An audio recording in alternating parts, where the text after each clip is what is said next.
Welcome, everyone. My name is Aideen Sadian. I am a second year at the Johnson School MBA program and the president of the Cornell Chapter of the Adam Smith Society. And we are excited to have this discussion today with two speakers on big tech and antitrust. And one of the unique benefits of this COVID period and having virtual environment is that it's given us the opportunity to co-host events and bring in speakers from across the country. So we are delighted to host this event with the Cornell Federalist Society and introduce our two speakers today, who are Ashley Baker and Joe Malchow. Ashley is the director of public policy at the Committee for Justice, where her work focuses on the Supreme Court, technology and regulatory policy, and judicial nominations. She has appeared in the Boston Globe, Fox News, USA Today, The Hill, and elsewhere with her publications. And Joe is an investor at the Hanover Technology Investment Management firm based in Silicon Valley, where he invests in early stage technology companies. He's also the co-founder of Publir, which provides tools for online publishers. His writing has also appeared in the Wall Street Journal, National Review, and the Manhattan Institute, among other places. We are excited to have both of them here today. Just to give you a preview of our talk, I'm going to turn it over to Ashley and Joe for their remarks on the state of big tech and antitrust. And then we have a couple of pre-submitted questions that Brandon and I will ask, and then we'll open it up to Q&A from the audience. So as you listen to them and come up with questions, feel free to either enter it in the chat or we'll use the raise hand function. So with that, I'd like to turn over to Ashley. If you don't mind kind of giving us a little bit of background on the state of antitrust and big tech and some of the research that you spend your time on. Sure. Thank you, Aideen and Brandon, too. Thank you for having both Federalist Society and the Adam Smith Society. I think it's really great that you guys put on these events together, particularly with both the MBA and the law school side. I feel like a lot more of that is needed to kind of seeing the practical side and the business world and how the law applies to it. So thank you for putting this together. I'm going to go over a bit more on the history of antitrust law and some things relevant to the question that was posed in this panel. So really, there has never been a more exciting time to work on antitrust. Right now, it's an area of law that's been pretty much well settled since about 1977 or so. But recently, we've seen a lot of action in Congress and the courts and on the state level as well. So now I think is a good time to revisit some of these really big questions about what is the role of antitrust in the economy and more largely in society. And not only does this debate present some interesting legal and economic questions, at the same time, today's antitrust debate underscores some interesting rifts and tensions within both political parties and serves as somewhat of a microcosm of broader political dynamics, which is particularly interesting, I think. Some of the questions that are really framed around big tech are really much broader questions about the role of government versus private power, and particularly in how and to what extent they should shape markets and the economy. So today I'd like to discuss some of the recent antitrust proposals and the history of the law mostly, and kind of how we got there today and the considerations that we're facing over big tech specifically. But first, I'm going to take a moment to address the larger question that you had as the title of the panel, which is big tech too big? And of course, like most legal inquiries, this only leads to more questions. So kind of to start with the obvious, how big is too big? So on a basic level, big can be measured by users or valuation. That's the obvious answers there. But the problem is some things are more useful when lots of people have them. For example, the first people to buy a telephone or the earliest email adapters, and Tom from MySpace probably found these things a lot more useful when other people use them too. Tom, I guess, saw both ends of that, and I'm dating myself a little bit with that analogy. But when other users jump on the bandwagon, that can be sometimes a good thing. So the more complex questions are, what are the consequences of having laws that rely upon some sort of arbitrary measure of bigness, or just bigness to some extent? So instead of asking the question, is something too big? I think the more relevant questions are, does it harm consumers or otherwise violate competition law and its journey to bigness, whatever bigness means in this case? And exactly what problem are we trying to solve? Especially that second one, I think is really often ignored, and can kind of yield a wide array of answers as what problem are we trying to solve here with antitrust. So for decades, antitrust law was used with varying degrees of success as a proposed solution to dozens and dozens of different problems, many of which were completely unattached to the competitive process. For example, you had environmental concerns, income inequality, products liability, you name it, any sort of pet policy issue. Antitrust law was at some point kind of used as a proposed solution. However, our legal system as a whole in the United States has to be built upon laws that are more specific and have intended outcomes to address a particular solution.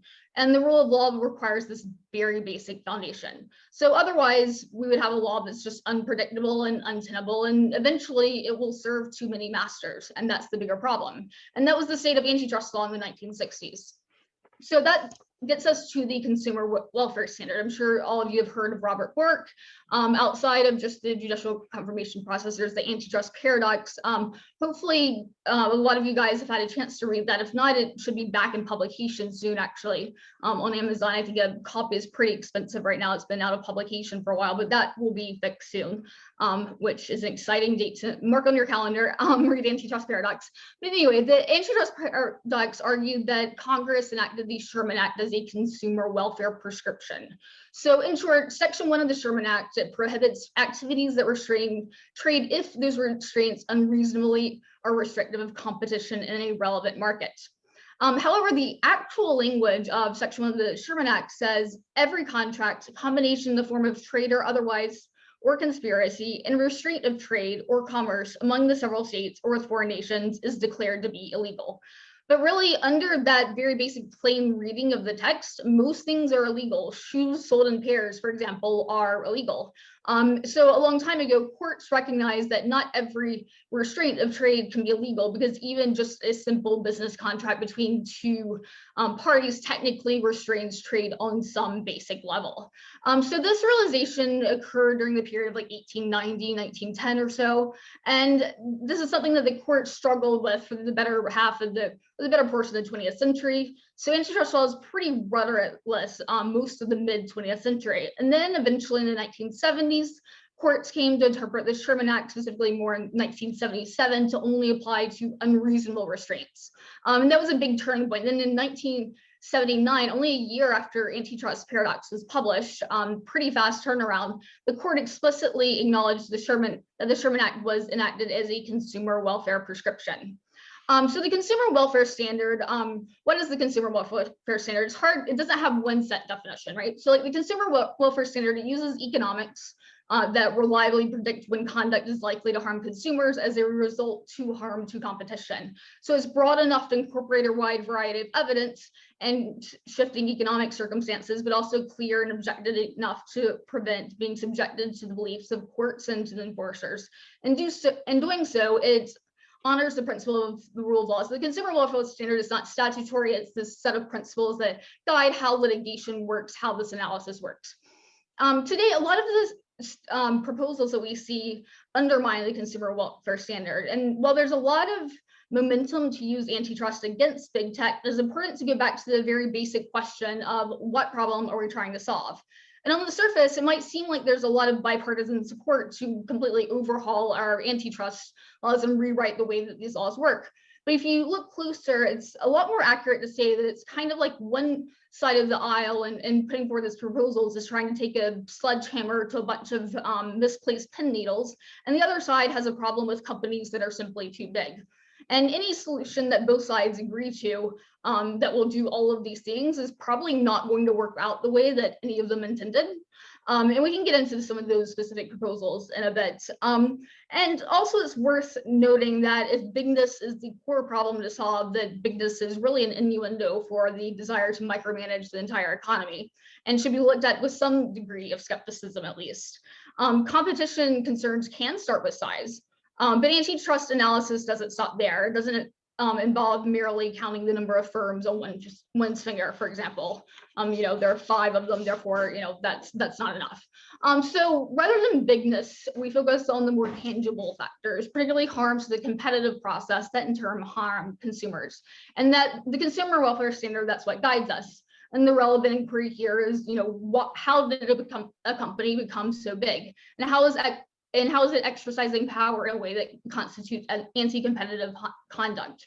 So I mentioned that the consumer welfare standards under attack, and by that I don't mean that there's going to be a bill that directly says let's overturn the consumer welfare standard. It's not statutory, it doesn't necessarily work that way, but it would be undermined by, some people say death by 10,000 duck bites. This is more by like 2 or 3. There are a couple of big proposals out there, such as shifting the burden of proof and mergers away from the government, which has some broader fundamental problems too. Burden shifting proposals, some other really large proposals that aren't just undermining the consumer welfare standard, but are based on poor reasoning when we really need to enforce the laws that we have. And there are changes that could be made that are acceptable. Some of the ones that have been proposed recently, however, though, are kind of aimed at big tech, being focused on the entire economy, not just big tech. The Klobuchar bill, for example, that isn't a bill that just affects big tech, that affects everyone. So these are important things to really keep in mind when evaluating these things. And one of the core messages for the Klobuchar bill, for example, is don't grow your company too big, because M&A is no longer an exit strategy, really, or perhaps it won't be. And there are quite a few problems with that. And I'll let Joe, who's more the expert on that, go into mergers and some of the economic effects, but just kind of that's the basic background there. Now we've gotten through the boring legal background, I'll let Joe talk more about the real world impacts of all of this. Well, Ashley, I had a flashback to law school. That was sensational. It's it's rare in the venture capital world that you meet people with such thoroughgoing subject matter expertise. So that was incredible. I'll give you, I guess, some background on where I'm coming from on this. So I am, well, it's amazing to see a FedSoc chapter and an Adam Smith chapter together. I guess I should start off by saying that. That's very cool. I remember when the Adam Smith Society was born. I was a leader in my law school's FedSoc chapter. And Stanford's business school had just started up their Adam Smith chapter when I was there. And the two never had a joint session. And I think that was to the detriment of both sides, to the development of proper socialization on the part of the law school students, and to the ability to do close reading of texts on the part of the business school students. Both suffered for those two groups not having got together when I was a graduate student. So this is really cool.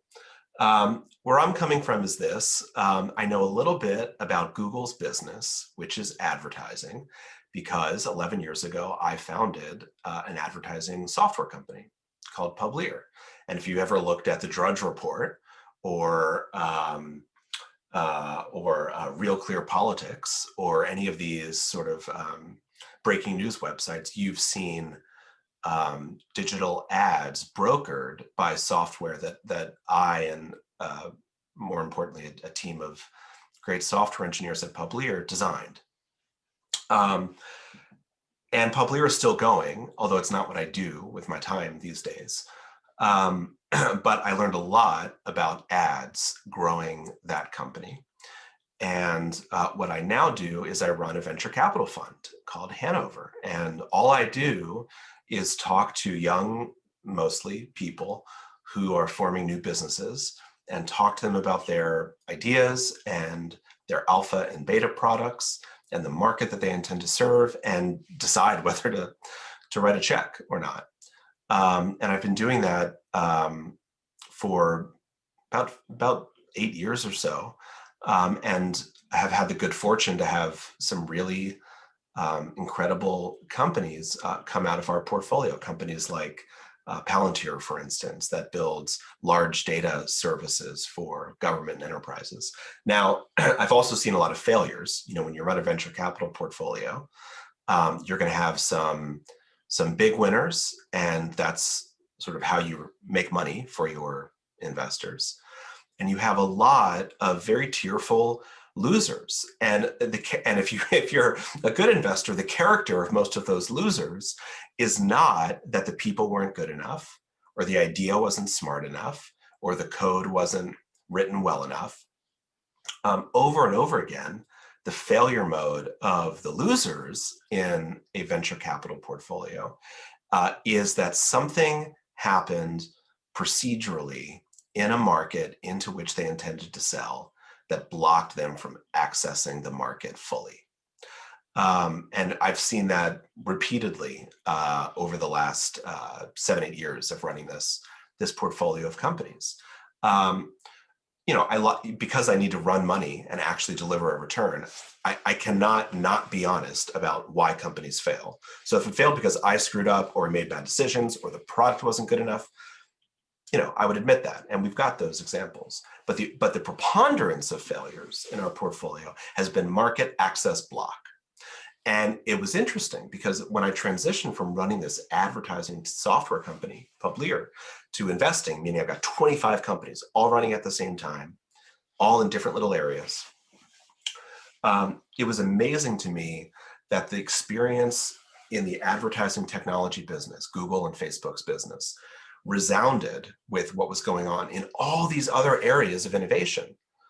Think financial technology, think search, think encryption, think cybersecurity, all of these important growth areas for the global economy.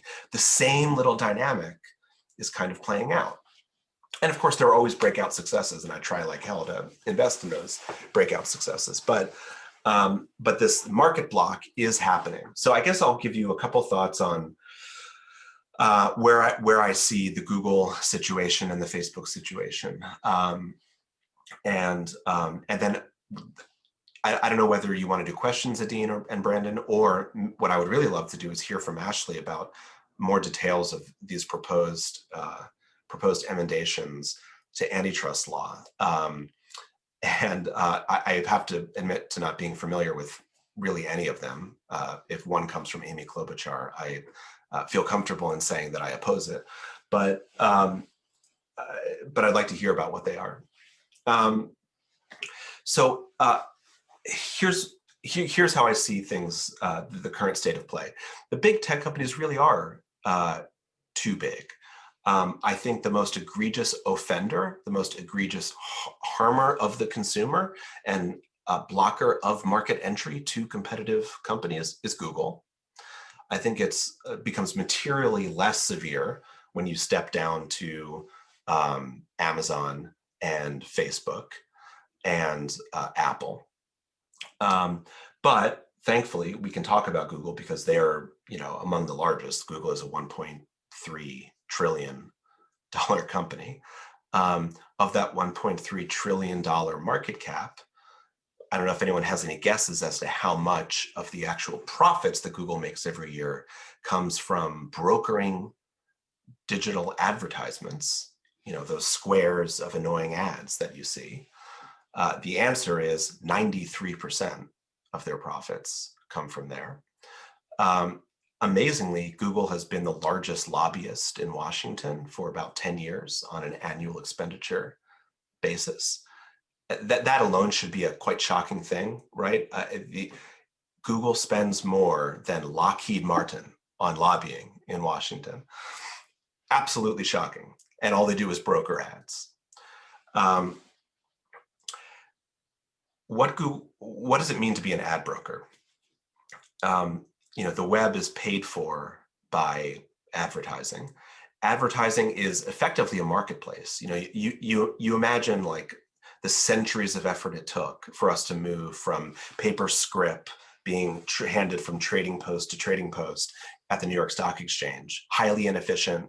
And if you guys wanted to buy a share of General Electric in 1935, you would have paid the equivalent of maybe 20% of the value of what you wanted to buy in order to do the trade. Of course, that's not true today. What you pay your broker and the New York Stock Exchange today in order to trade a stock is more like 0.001% of the value of what you're trading. And that's reasonable because computers do the trading. Okay, here's another market where computers do the trading, advertising. Software engineers over the years have built up this remarkably effective, very stock exchange-like series of applications that run ads on the internet. And it's a fairly large business. In the US alone, it's about $120 billion of just, and again, I'm just talking those stupid square ads and rectangular ads that you see on websites and that you probably block using an ad blocker. But it's what pays for much of the free content, free journalism, free podcasts, all this sort of abundant capability to self-publish that enriches academic inquiry, business inquiry. It's sort of paid for with the ad ecosystem. Does anyone want to make a guess as to what the percentage commission, remember I mentioned NASDAQ, New York Stock Exchange, about 0.001%, what the commission is to trade an ad these days in the programmatic digital ad world? It should be 0.001%. It is about 30% of the value of the ad is sucked up by the company that is able to match buyers and sellers, and that's Google. And that process of matching buyers and sellers is responsible for, again, 93% of Google's EBITDA. That is why they're in business. It's not because of search. You may have noticed that Google search isn't that good anymore. You can't really dig deep on Google search. It doesn't surface interesting, weird stuff from cool academic websites. It surfaces horrible ad-laden sites that are in turn in hoc to Google to display ads. So what we have here with Google is a non-innovative uniproduct company with a massive Washington, D.C. lobbying operation that until just the last 2 years very effectively played both sides of the aisle. And all they do is turn on a computer in the morning that takes 30% of the value of advertising and routes it to Google's bank account. That's a highly reductive version of what they do, but I feel very confident in expressing that to you because I live here, I know these people, and I built a company in the space, and I fund a lot of smart software developers who go and build software in the space. So that is essentially what these guys do. So that's why they have a big lobbying operation. They really, really, for a long time, didn't want anyone to discover that that's all they do. And so the focus of lobbying efforts for a long time on their part was sort of highly ethereal, highly innovative. We're very important to America. We're the crux of innovation. Take a look at our inferior self-driving car technology that 8 other companies are doing a better job of. Look at all this cool cutting edge stuff we do, none of which makes any money, and so leave us alone. In the last 4 years, that switched to, I think, an even more nefarious lobbying position, which was, we are just as important to national security as the NSA.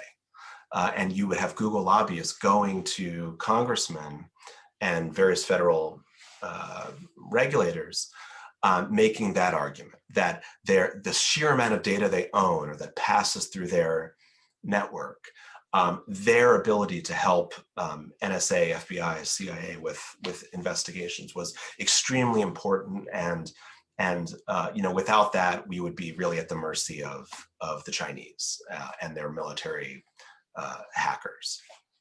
A fairly nasty argument, I think, and also not true.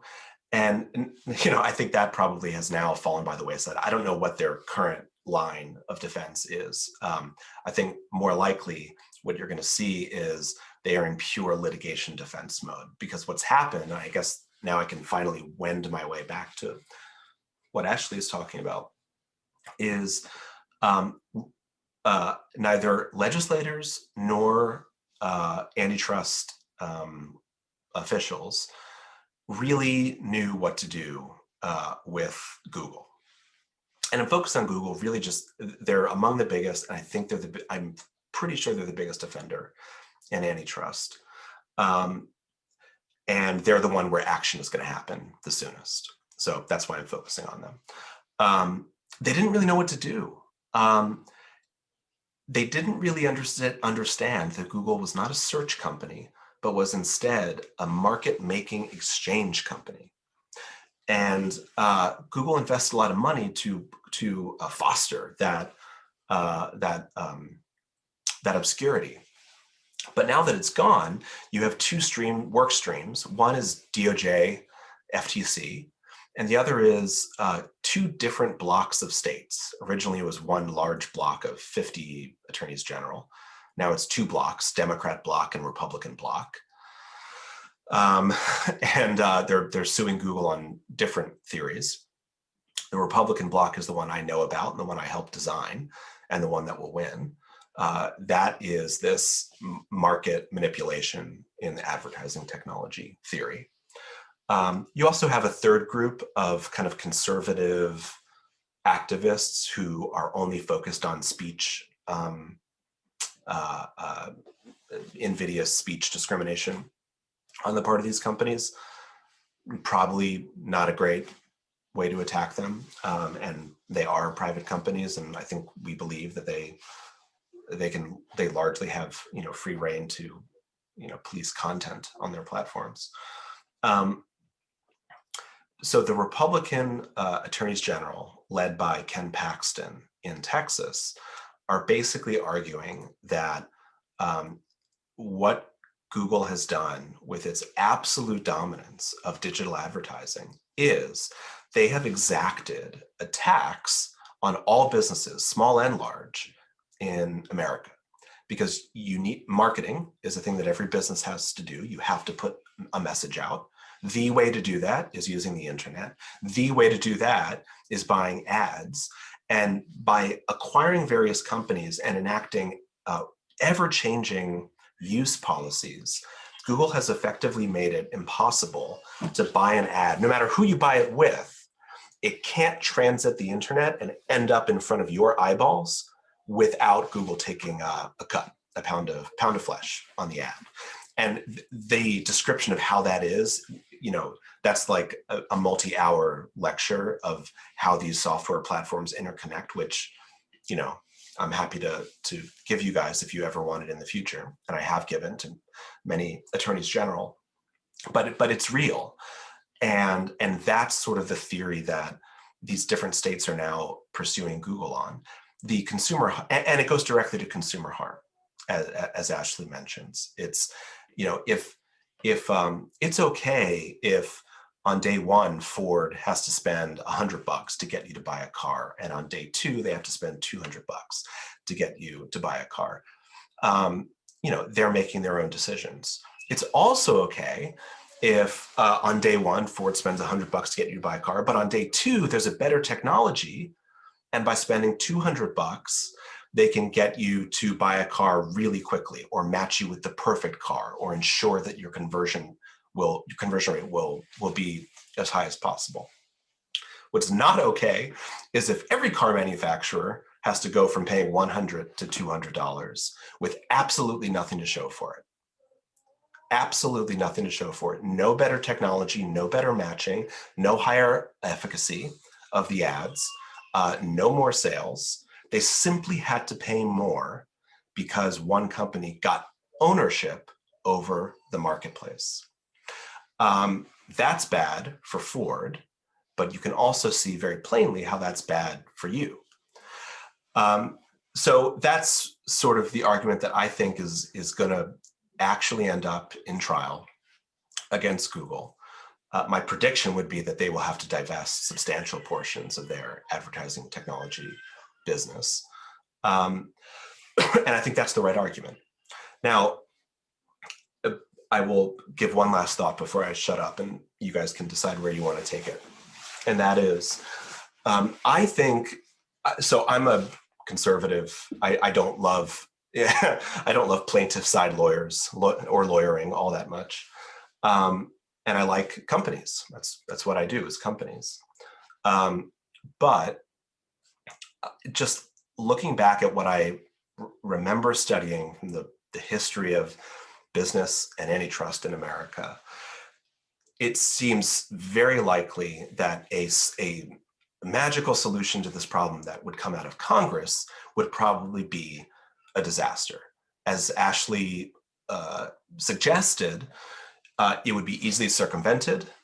It would then have an adverse selection issue of preemptively stopping all kinds of other good behavior that simply never happened in the first place because of the new law.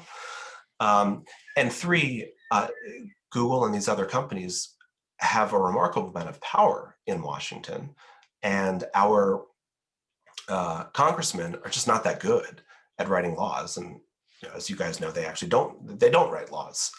Other people who later want to work for Google write laws. So it's very likely that a legislative solution would be a disaster. And if you want to look to a reference, it would be the European Privacy Law, GDPR, which radically and rapidly strengthened Facebook and Google's control over the internet. Much better, actually, it seems to me, is just when one set of competitive concerns becomes so tumorous upon the American economy, just fight a war against it. Lawyers and lawsuits and trials, and kill them. That's, Microsoft, I don't know whether you guys think Microsoft won or lost the antitrust lawsuit of the 2000s, but I can tell you for sure that it supercharged competition against everything Microsoft was doing and gave birth to a whole bunch of interesting new technologies and new jobs and new companies and new stock market growth. And by the way, everything Microsoft did back then is of less sort of malintent. It is not as bad as the stuff that Google does these days. So maybe really the right solution is simply big, monumental, episodic lawsuits against the worst offenders every 20 years or so, because it seems to support this, purifying fire, to use a biblical term, where, you can create by burning down. And you might actually get a better net economic result out of that than actually, trying to pass some law that that Google would find some way to circumvent. So actually, I'm kind of a fan of these aggressive SEAL Team 6 style inquiries against the worst offenders. And I'm very skeptical of the legislative solutions, especially if they come from Amy Klobuchar. Okay.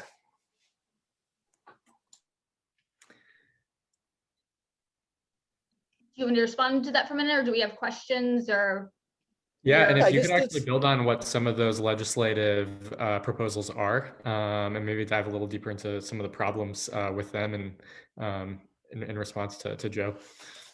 Sure. Yeah, and I'm not going to dive too much into the specifics of like the Texas case itself. It's pending litigation. I haven't seen all the documents. That's how the process works. I think the courts are well equipped with handling these, as you alluded to, and I think they will. And I think if there are there's clear evidence of consumer harm, then I think we need to just let that process play out. The legislative proposals, though, one, for example, that I think is the most egregious proposal would be shifting the burden of proof in certain civil mergers challenges away from the government. In most areas of general in the United States, the burden of proof lies on those who are making the accusations or on the government. The basis for this is really not that great. It's not as if the FTC and the DOJ are having problems winning cases. Like in general, there's not like a litigation crisis where they can't necessarily prove their point. There might be other problems. That's not really the problem. So only of the past decade, only 4 or 5 cases they've lost of this sort. And then I believe there's only one case that's been litigated that a company has managed to win on a pro-efficiencies defense. It's really hard to prove, this futuristic scenario in which your company is going to lead to all these efficiencies. So keeping the burden of proof on the government makes a lot of sense here.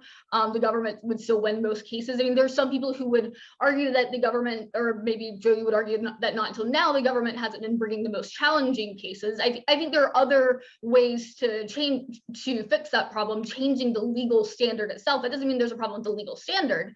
That could be maybe the agency needs more funding to bring more cases, maybe that there are a variety of agency level things that could be happening there. Whether they are or not is another question, but I don't think that changing the basic legal framework really has anything to do with that. There's one interesting part that I think is actually getting kind of overlooked that's involving IP. And speaking of Joseph really not liking Google, I mean, Google doesn't really like IP very much. So it's kind of funny to include something in here that, so it says essentially that applying for enforcing a patent or trademark or copyright, like in and of itself doesn't constitute anti-competitive behavior, which would be absolutely insane if it did, and also not legal. But it says that still might be considered as part of a series of anti-competitive actions in litigation. So, that could have a huge deterrent too on new patent holders, people who are pursuing IP protections.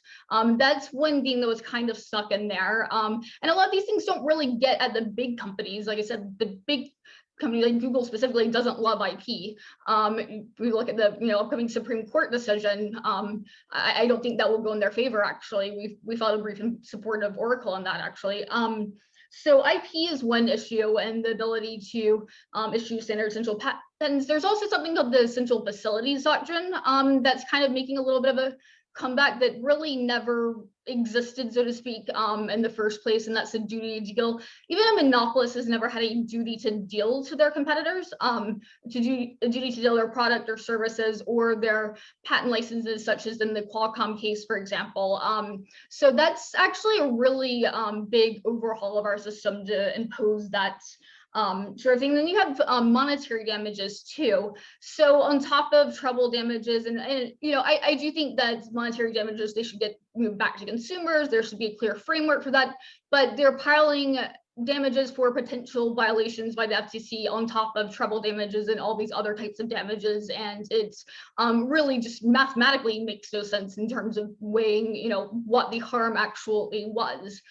So when it comes to monetary authority, and that's an interesting issue too that's being litigated in the Supreme Court, is 13B penalty authority. And it's like, every time you see a case before the court, you see a bit of a reaction in Congress. And I think we're getting kind of a little bit of that tug of war here.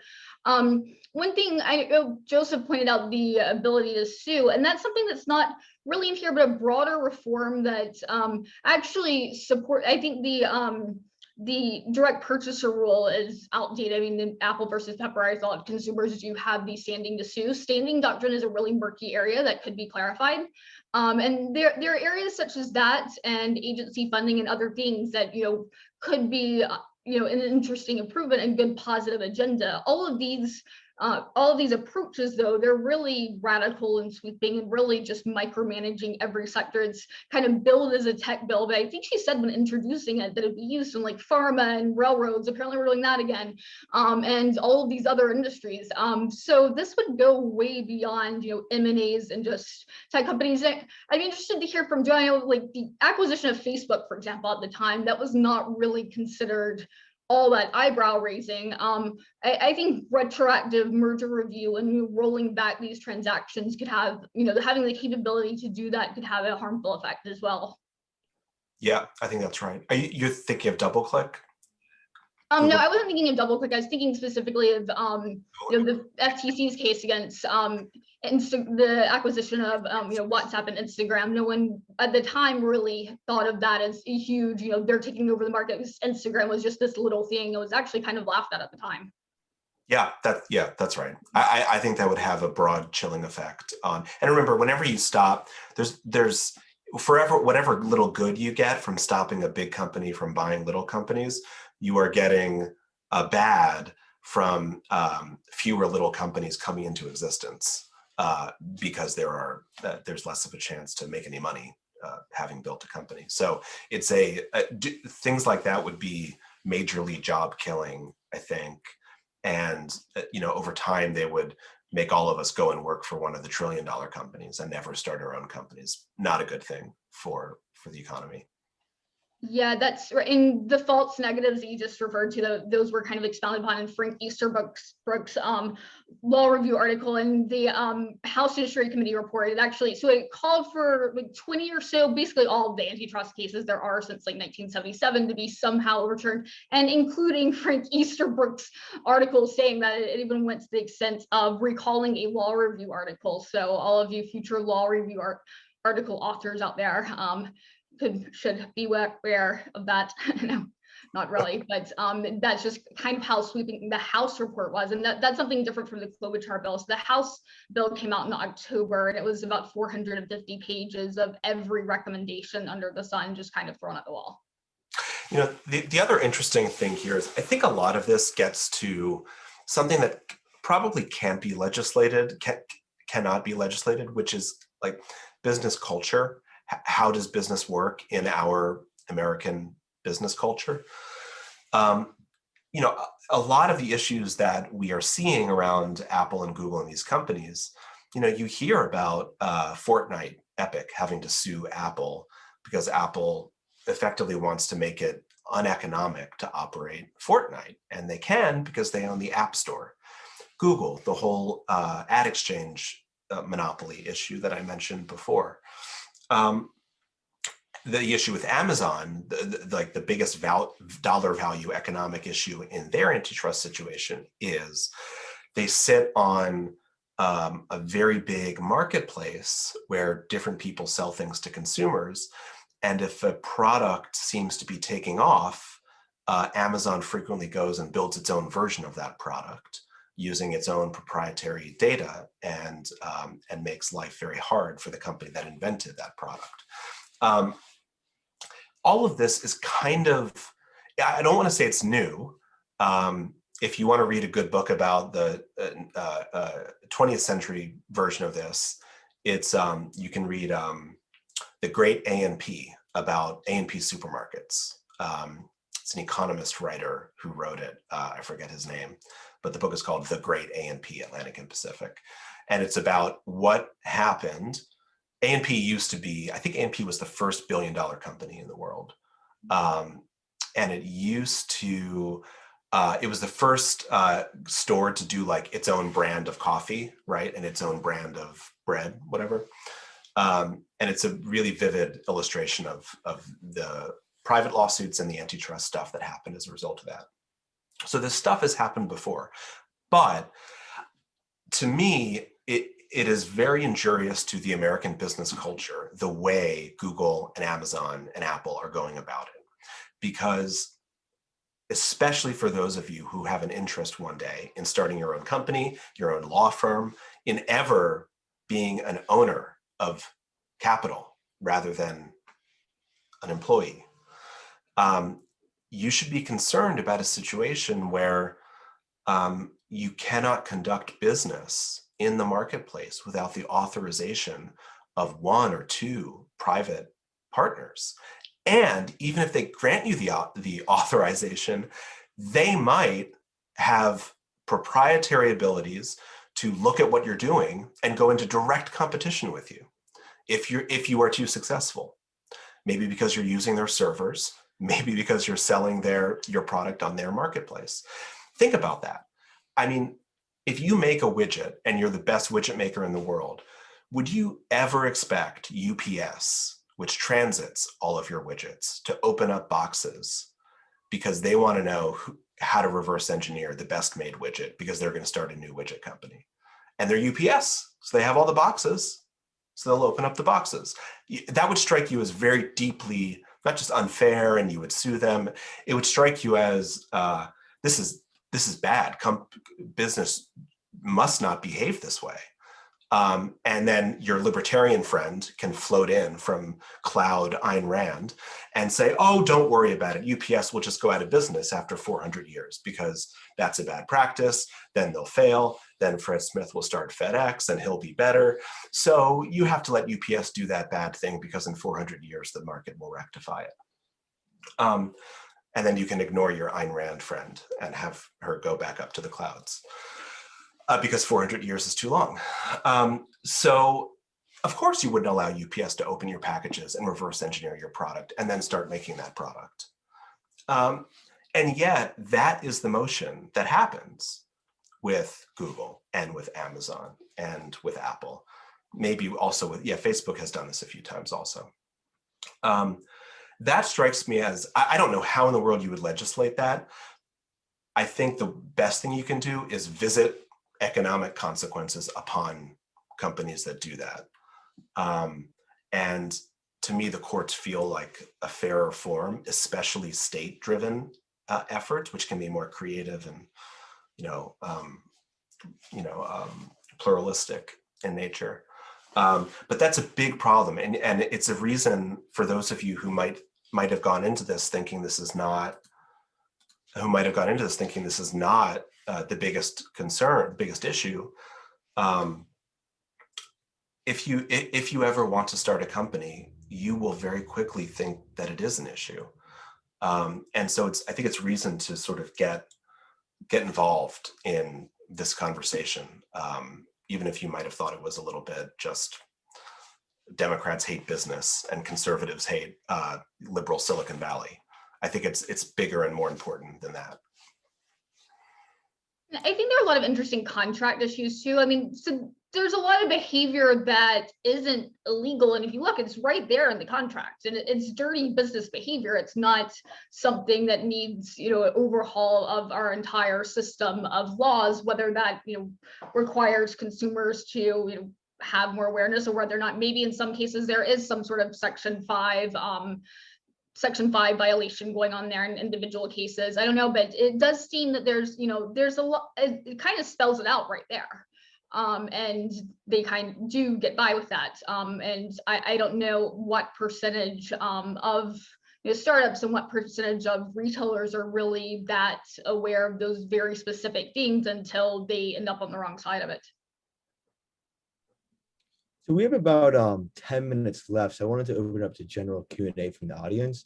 I guess if the audience members want to just tap the raise hand function, and I could call on you and you can unmute and ask your question.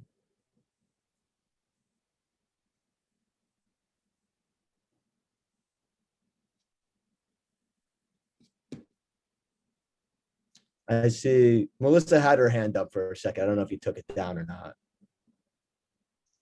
Or sorry, that was Muria. You go ahead and ask your question.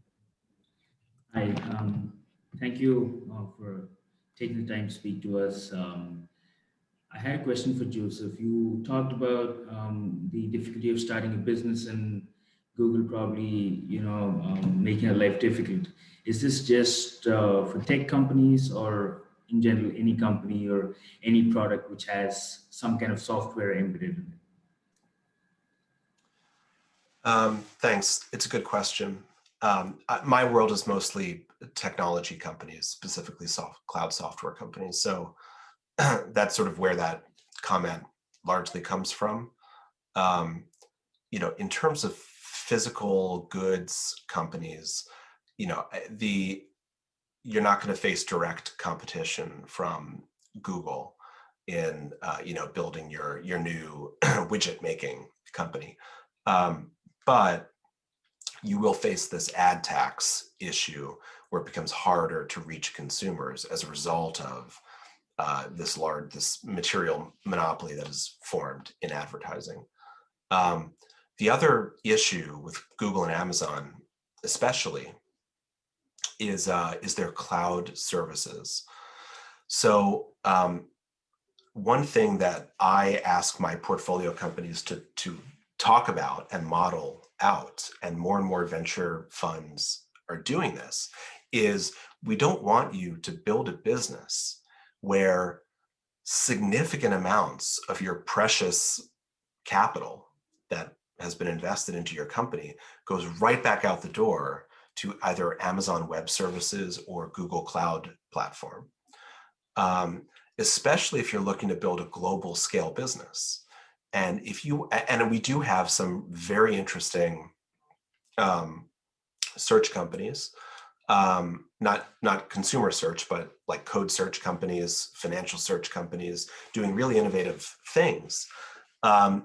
And yet there's this weird philosophical question. Is there any way to build a global scale search company requiring a whole lot of servers and still make a profit at the end of the day when you have to pay Google, another search company, for your servers? Probably not. So companies, and I'm talking even big Series E stage, 500-person, multi-billion-dollar private companies you know and are familiar with, are now investing a lot of time in figuring out, oh man, do we need to go back to building data centers? Do we need to lease a piece of land and build a building and build racks in that building and sign bandwidth agreements with AT&T in order to have a business that's not disruptible? A lot of companies you're familiar with are now thinking of those kinds of questions. They never would have thought about it at all 4 years ago, 5 years ago. They weren't thinking about that. Thank you. Just a quick follow-up question, Joseph. Is this, I mean, if how about you try to start a company outside the US? Would it still, and even if it's a tech company, does Google still have their outreach, on a global scale? What's your take on that? Google or any of the big companies? It's a weird thing. You think of Google as a very global company, Amazon, same, Apple, same. They kind of are. I mean, they run big businesses in the other major geographies, India, among the most important. But they're not nearly as sophisticated in their outside of US and Canada. It's really like their abilities, their influence, the quality of the people they have, it drops off like real big time. And the amount of brain attention that those other markets, even if they're fairly big like India or very rich like the UK, the average ad rate per square ad in the UK is 1/5 what it is in the US, and the UK is just as rich as the US. So no, they are a big blind spot for these companies. You might be surprised to hear, but they're kind of blind to the other markets. Thank you. I would add, though, that there are a lot of other and sometimes unrelated policies related to that too, like data localization being an extreme example. There are policies within specific other countries, and the data centers, the way it works differently depending on which company and which data centers. They use different mechanisms essentially to transmit cross-border data. So there are a lot of international law and interesting context involved. And so I would say it's a combination of a lot of things too, though. That there are a lot of factors there. I did not to go slightly off topic, there's one point that Joe said earlier that I really agreed with, and I actually used often when talking about why we have these companies in the US and not in other countries. You were talking about European privacy laws, and you can track from 2002 from the European Privacy Directive to now how VC investments have kind of drained out of Europe. There's a lot of good data on that actually, and how European privacy laws, and they've entrenched the larger companies too, GDPR being the most recent prime example, in that they can afford to comply with GDPR. Smaller companies can't really afford to comply with GDPR. So things move to friendlier regulatory environments. Thanks, Ashley.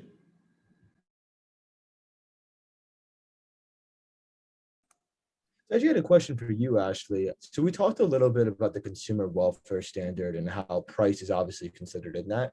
Does that standard include anything other than price to consumers, such as protecting consumer data? So those are other values that those can be part of antitrust analysis itself, and a factor in some sort of way. The consumer welfare standard is more the broader goal of the antitrust laws, and the goal that kind of governs our standards surrounding litigation, how things work in court. But it's not, there is, a kind of a line that a lot of people have been seeing recently is like, well, this is only concerned with price. How is this supposed to apply to digital economies? And for decades, though, actually, courts have recognized factors such as consumer choice and consumer options and innovation as factors in antitrust lawsuits. So it's not just, what the price tag is. Those factors have been considered harm in many cases before.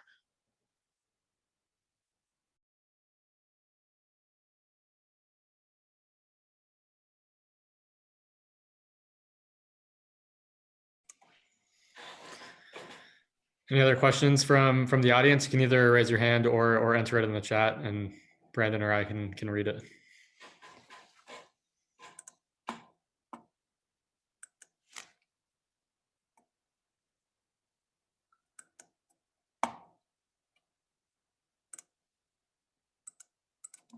Quiet crowd. Brandon, I don't know, do you have any other questions? If not, we are kind of coming up against the hour mark, so happy to kind of wrap things up. I feel like we only got to scratch the surface. This is a deep topic that I feel like we could talk another hour or two about. Yeah, I guess I have just a quick question for, I guess, both Joe and Ashley. What are the chances, do you think, of the DOJ and the states winning on their antitrust claims? That's way off in the future, and it's really hard to tell this point. I mean, the date for trial for the DOJ case was set to, I believe, September 2023, which is on pace with litigation, which might be another problem, larger problem of the pace of litigation, these courts. But I don't know. I mean, I think it comes down to several factors in the specific analysis and what they can really prove when it comes to harm and kind of what some of the documents specifically reveal.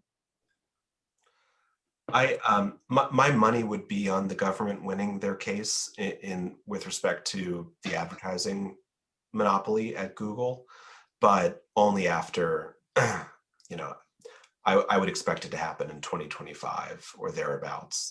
The trial will be very lengthy, and pretrial motioning will be the major thing over, what will be included. So, and then of course there'll be a whole round of attempted, settlements, which will be probably fruitless, but there are so many different states and different agencies going after them that it'll take a long time to work through those. My other guess would be that technology will have moved on by then. The display ad market will have begun contracting by 2025. There probably will be a new major web browser. People will become more familiar with other new protocols aside from HTTP. Things will just have moved on, and the import will feel a little bit less than it does right now.